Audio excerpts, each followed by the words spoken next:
Quick guide dynamic balancing का। अगर आप डायनामिक बैलेंसिंग अटैम्प्ट कर रहे हैं तो सबसे पहले इंपॉर्टेंट ये होता है कि जब आप बैलेंसिंग कर रहे होते हैं आपने इक्विपमेंट को बार बार चलाना होता है और बंद करना होता है और आपने उसके ऊपर वेट ऐड करना होता है। तो आपके पास आपने लॉक आउट टैग आउट करना है सिस्टम को, क्योंकि आपने बार बार चलाना है। जब आप चलाएंगे उसके बाद जब आप वेट ऐड करेंगे तो उस दौरान आपने उसको बंद करवाना होता है, फिर उसके ऊपर काम करना होता है। तो अगर आप ब्रेकर ऑफ नहीं करवाएंगे तो पॉसिबिलिटी है कि फ़ैन या कोई भी चीज़ जिसको आप बैलेंस करें वो चल जाए और आपका एक्सीडेंट हो जाए। तो सबसे पहले तो सेफ्टी बहुत इंपॉर्टेंट है। उसके बाद आप चलाते हैं, आप फ़ैन को बैलेंस कर रहे हैं तो आपको इनिशियल वाइब्रेशन लेट से मिलती है 22.5 मिलीमीटर पर सेकेंड। अच्छा, एक टेक्निक ये होती है कि आप जस्ट जो है बटन यूज़ करें टूल्स के और आप बैलेंस कर दें चीज़ को, और जिस तरीके से आपको टूल बताता जाए उसके अकॉर्डिंगली आप काम करते जाएं और आप इक्विपमेंट को बैलेंस कर लें। एक तरीका ये होता है कि हो सकता है बाज़ औक़ात सिस्टम लीनियरली बिहेव ना करे। आपके फ़ैन की वाइब्रेशन 22 है, आप वेट लगा रहे हैं, कभी वाइब्रेशन इंक्रीज़ हो रही है कभी डिक्रीज़ हो रही है, और वो लीनियर बिहेवियर नहीं है आपके फ़ैन का। तो आप जब उसको बैलेंस करेंगे तो आपने ये ज़हन में रखना है कि आपने अपने माइंड को भी साथ यूज़ करना है कि मेरा सिस्टम किस तरीके से बिहेव कर रहा है। तो अपनी एक्सपर्टीज़ को, अपने एक्सपीरियंस को भी यूज़ करके आपने उसके नॉन लीनियर बिहेवियर को भी देखना है और उसके अकॉर्डिंगली आपने अपने कॉमन सेंस को यूज़ करके अचीव करने हैं अपने रिज़ल्ट। तो सबसे पहले हम क्या करते हैं, हमने लेट से जो सबसे इम्पॉर्टेंट गाइड है वो ये है कि आपने सबसे पहले की वाइब्रेशन ली, आपने चलाया फ़ैन, 22.5 मिलीमीटर पर सेकंड वाइब्रेशन आई 90 डिग्रीज़ पे। अब आपने क्या किया, आपने ट्रायल वेट ऐड कर दिया। ट्रायल वेट लेट से आपने ऐड कर दिया 250 ग्राम्स का। 250 ग्राम का आपने ट्रायल वेट ऐड किया तो वाइब्रेशन 22 से 14.5 हो गई एट 170 डिग्री। जब भी आप ट्रायल वेट ऐड करते हैं तो ट्रायल वेट का एक फार्मूला है, आप उसको यूज़ करें, जिसमें आरपीएम यूज़ होते हैं, वेट यूज़ होता है, बैलेंसिंग रेडियस यूज़ होता है।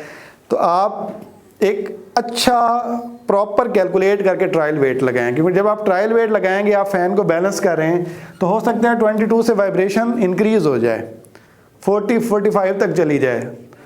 और अगर आपने बहुत ज़्यादा ट्रायल वेट लगा दिया तो हो सकता है बहुत ज़्यादा इंक्रीज़ हो जाए और आपका सिस्टम फेल हो जाए, या हो सकता है कि आपकी वाइब्रेशन इंक्रीज़ या डिक्रीज़ हो जाए, दोनों चांसेस होते हैं। तो आपने कैलकुलेट करके एक अच्छा इफेक्टिव ट्रायल वेट लगाना है और बहुत ज़्यादा बड़ा ट्रायल वेट नहीं लगाना ताकि किसी किस्म का कोई फेलियर ना हो। अच्छा, अब जब आपने ट्रायल वेट लगाना है उसके बाद आपने नोट करना है कि जो वाइब्रेशन है इसमें 30% चेंज आनी चाहिए। या तो इस वाइब्रेशन में 30% चेंज आए या इस फेज एंगल में 30 डिग्रीज चेंज आनी चाहिए। तो इन दोनों में से कोई एक सिनेरियो होना चाहिए, या ये 30% चेंज हो या इसमें 30 डिग्री चेंज हो।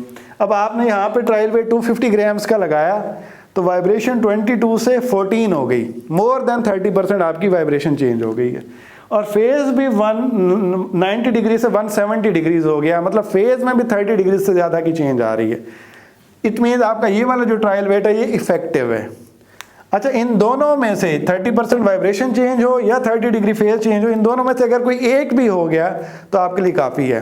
हो सकता है वाइब्रेशन आपकी 30% ना चेंज हो, फेज आपका 30 डिग्री चेंज हो जाए तो सफिशेंट है।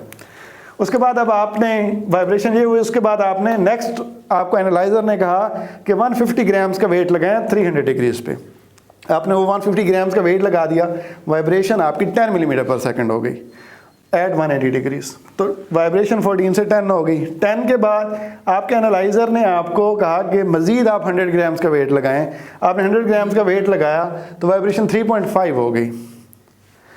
तो अब आप यहाँ पे एक पैटर्न देखें कि ये जो इनिशियल वाइब्रेशन थी 22.5, इससे ये वाइब्रेशन कम हुई है। ये वाइब्रेशन ट्रायल वेट के बाद इंक्रीज़ भी हो सकती है, वाइब्रेशन डिक्रीज़ भी हो सकती है, दोनों पॉसिबिलिटीज़ हैं।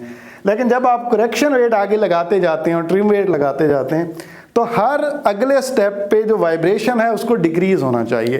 जिस तरह यहाँ पे देखें 14 से 10, 10 से 3 से यहाँ पे लेट से अगर 1.5, तो हर स्टेप के बाद वाइब्रेशन आपकी डिक्रीज़ हो रही है। और दूसरा केस आप यहाँ पे देखें, आपने ट्रायल वेट 250 ग्राम्स लगाया, करेक्शन वेट 150 ग्राम्स, 100 ग्राम्स, 50 ग्राम। हर रन के बाद आपका जो वेट है वो पिछले वेट से कम आना चाहिए।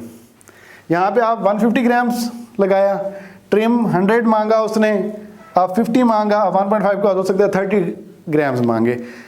तो सबसे इम्पॉर्टेंट जो फार्मूला है कि आपका सिस्टम लीनियरली बिहेव कर रहा है और आप बैलेंसिंग में सही ट्रैक पे जा रहे हैं, वो ये है कि हर वाइब्रेशन जो पिछली वाइब्रेशन है उससे कम होती जाए, हर नेक्स्ट रन पे वाइब्रेशन पिछली वाइब्रेशन से कम हो, और हर नेक्स्ट रन पे पिछली जो वेट है उससे एनालाइज़र आपको नेक्स्ट कम वेट रेकमेंड करे।